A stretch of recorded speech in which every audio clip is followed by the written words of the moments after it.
Welcome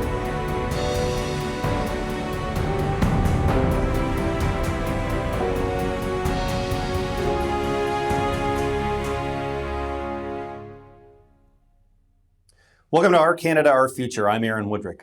On today's episode, we're going to be talking about medical assistance in dying, or MAID.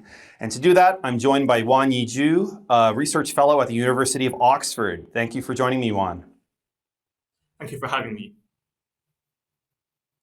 Now, Yuan, I know you're a Canadian doing us proud over in Oxford, so I know you follow Canadian developments very closely, and you've written about the subject of MAID. So I want to just start with the very big picture. What is your broad view on Canada's current experiment with medical assistance in dying? I mean, I think the word experiment is right. It is an experiment, and it is an experiment which, frankly, has gone very wrong. Over the past 7 years, we have shown that we simply are not mature enough as a country to have legalized assisted suicide. In 2015, we were promised a very narrow, targeted regime which would only affect people who suffered from terminal illnesses and who were suffering from unbearable pain.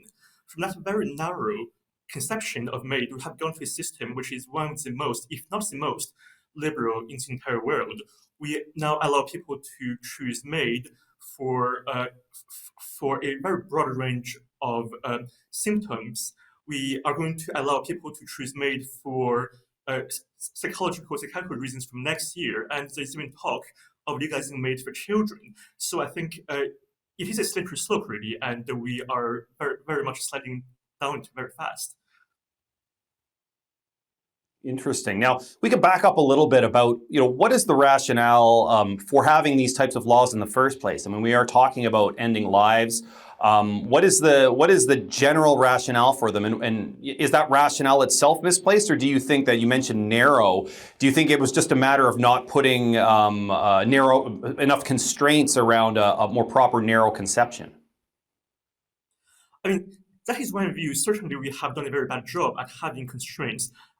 However, I think the moment you legalize something like MAID, you are opening the door to expansionist arguments because of the nature of the justification which is used to justify MAID policies. Now, for instance, in 2015, when the laws against assisting suicide were challenged in Canadian courts, the Supreme Court of Canada said that banning people from assisting suicide was a violation of the right to life.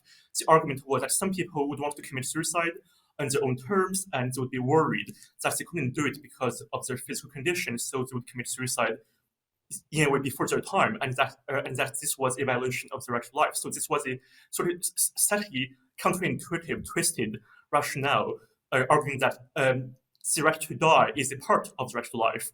And then, a few years later, Quebec courts decided that actually it was discriminatory to only limit MAID to people who are terminally ill, because the argument was there's a human right to end your life on any term that you choose, whether you have a terminal illness or not. So now we have a system which is much more open-ended, which doesn't really seem to have a very clear rationale except that of autonomy, but it's not very clear what we understand by autonomy, because we are increasingly seeing cases of people who make the choice, ostensibly who make the choice of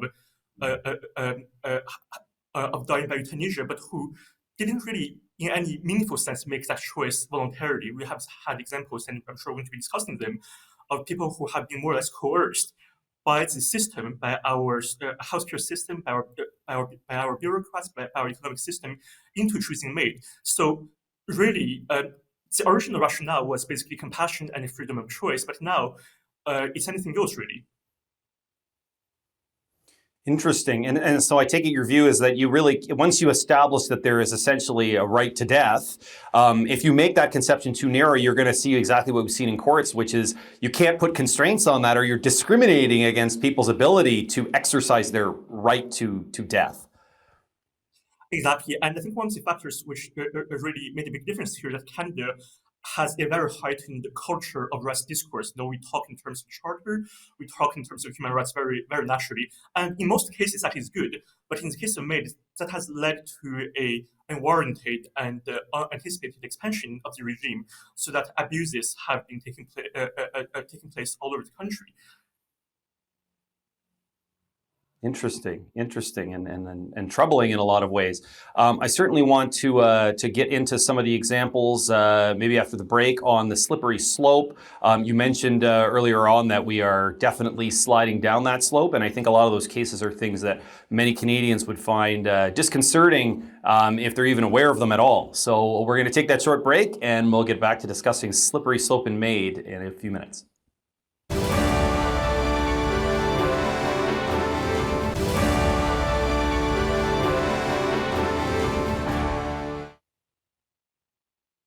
Welcome back to Our Canada, Our Future. We're talking about medical assistance in dying with Yuan Yi Zhu at Oxford University.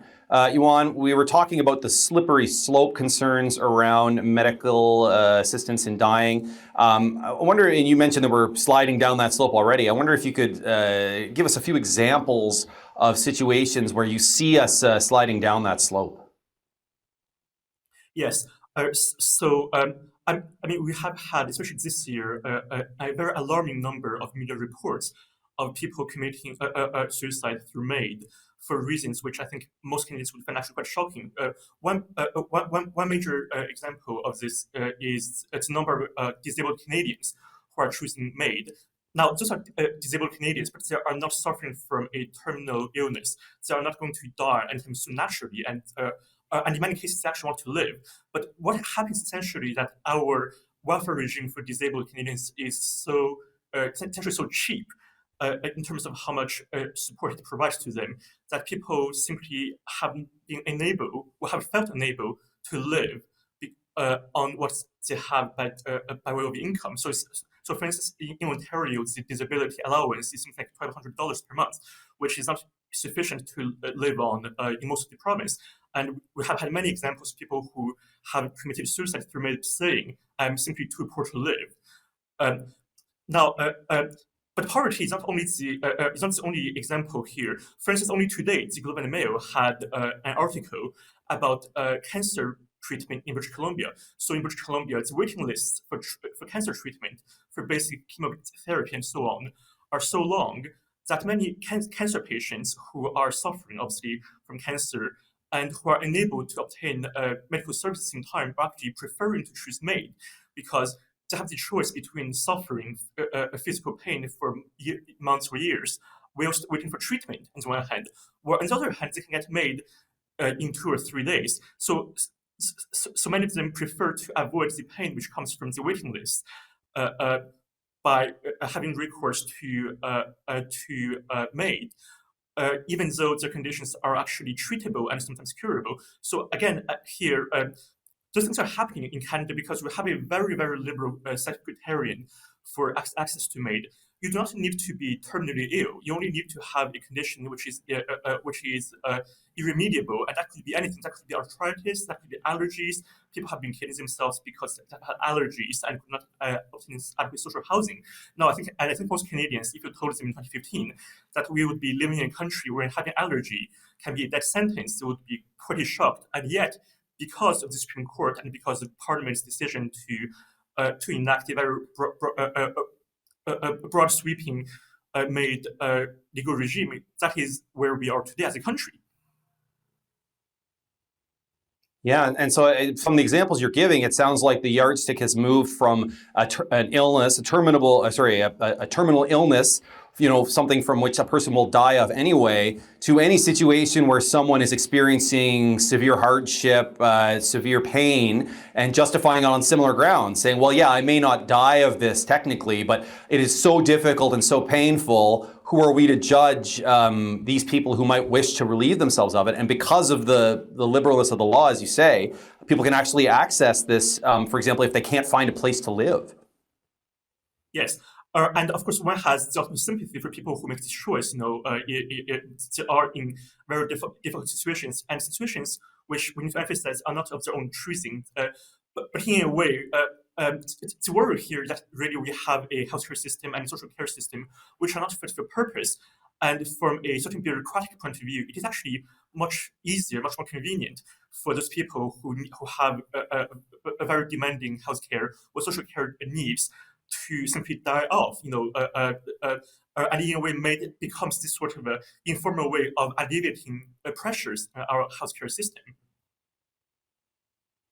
Yeah, I think a lot of people would find that troubling that using, I don't think anyone envisioned MAID as a cost savings tool, but you're saying essentially that's what is turning out to be if people who would otherwise be expensive to help keep alive are choosing to kill themselves. Absolutely. And the Parliamentary Budget Office actually published a report he made a few years ago where he did the costings for MAID. So as it turns out, it's very cheap to kill someone. It only costs something like 2,500 Canadian dollars per MAID referral from referral to death, whereas obviously chronic care can cost millions over a lifetime. So from a bean counting numbers point of view, it is actually a no-brainer. Yeah, that's very troubling and very sobering stuff. But we'll get into a bit more discussion about. I'll push back a little bit with some devil's advocate questions to you after the break. We'll be right back with Yuan Yi Zhu to talk about medical assistance in dying.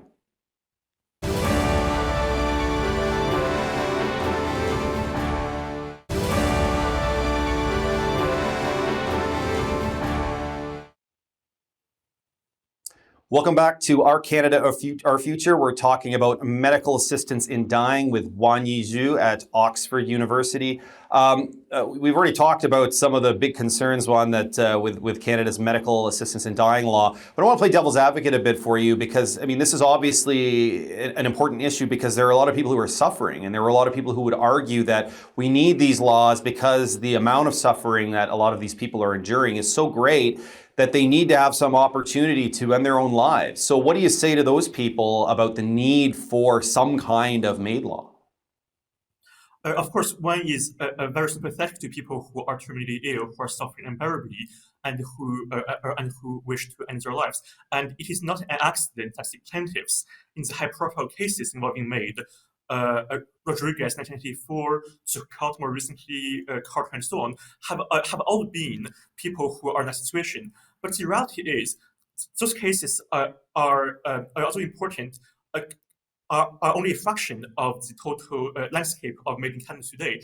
And what we're increasingly seeing is that we have people who are suffering, yes, but who want to carry on living and who could have productive, enjoyable lives if they are given adequate resources to sustain a dignified life. And that is what they're not getting. And instead, they choose MAID, not because they want to die, but simply because they cannot afford to live a life of dignity. And I don't think any society should use the example of the few who are really terminally ill and who are suffering and who wish to end their lives with their full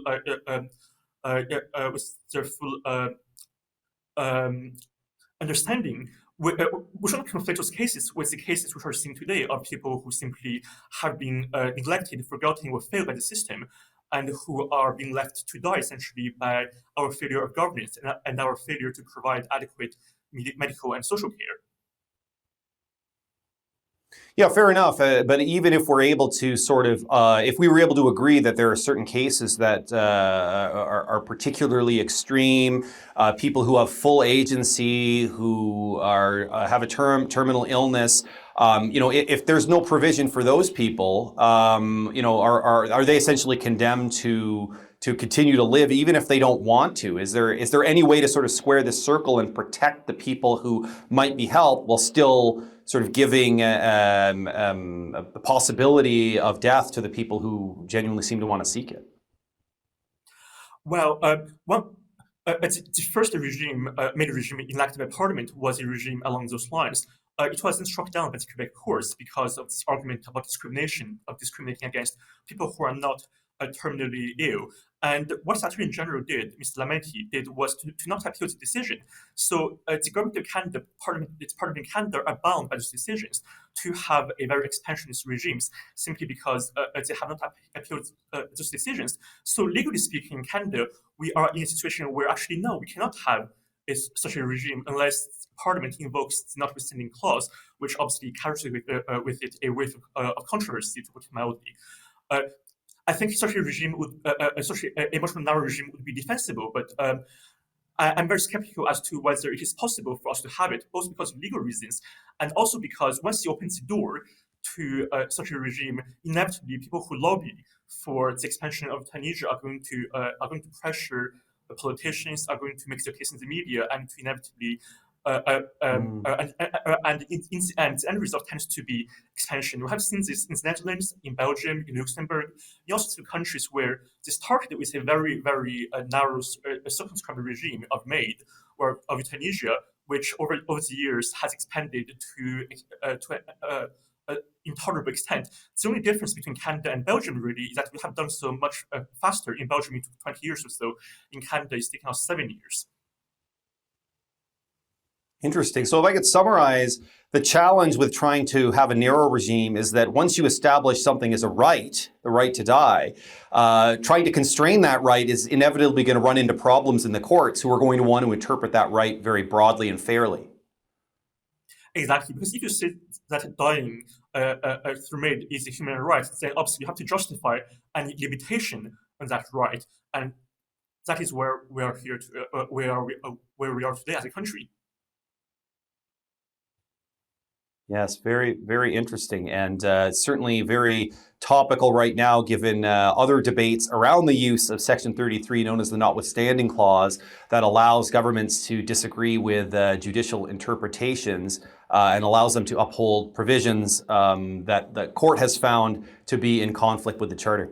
We're going to take a short break and be back in a few minutes.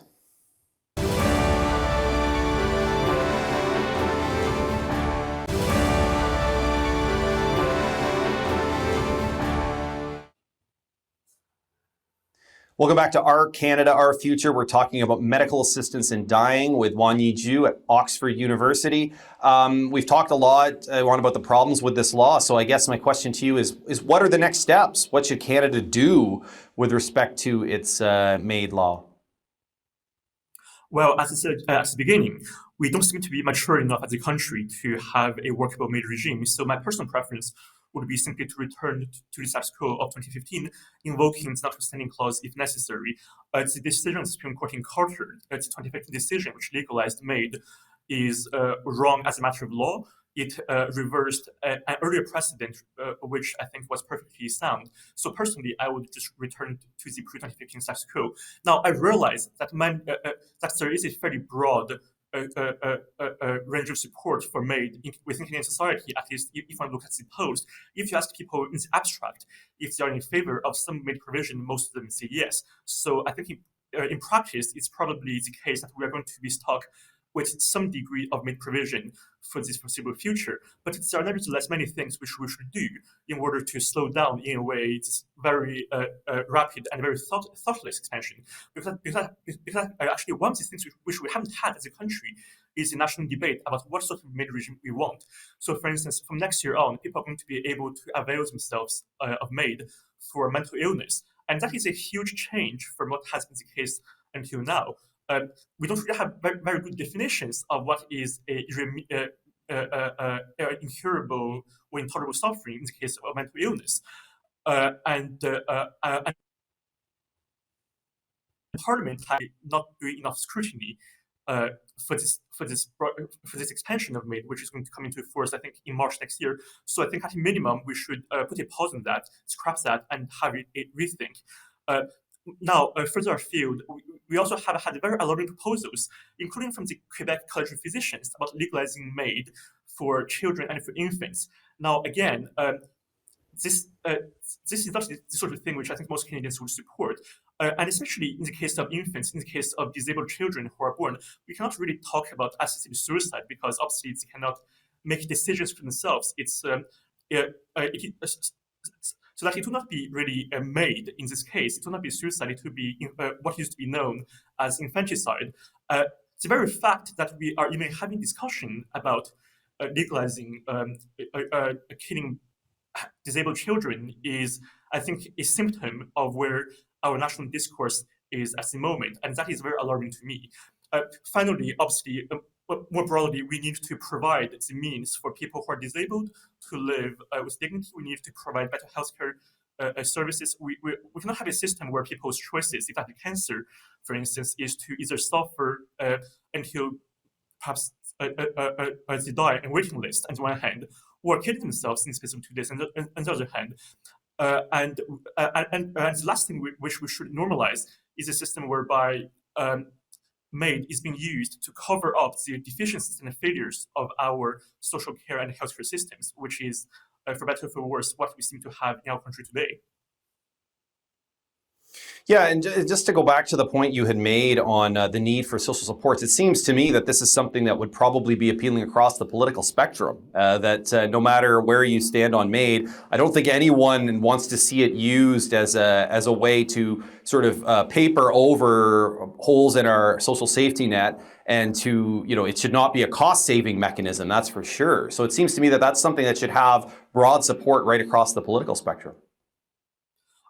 Certainly, yes. And I realized that the Conservative Party tradition has been more skeptical of broader social provision for frankly very good reasons. But I'm glad to see that there is some evidence of a sort of cross-party disquiet.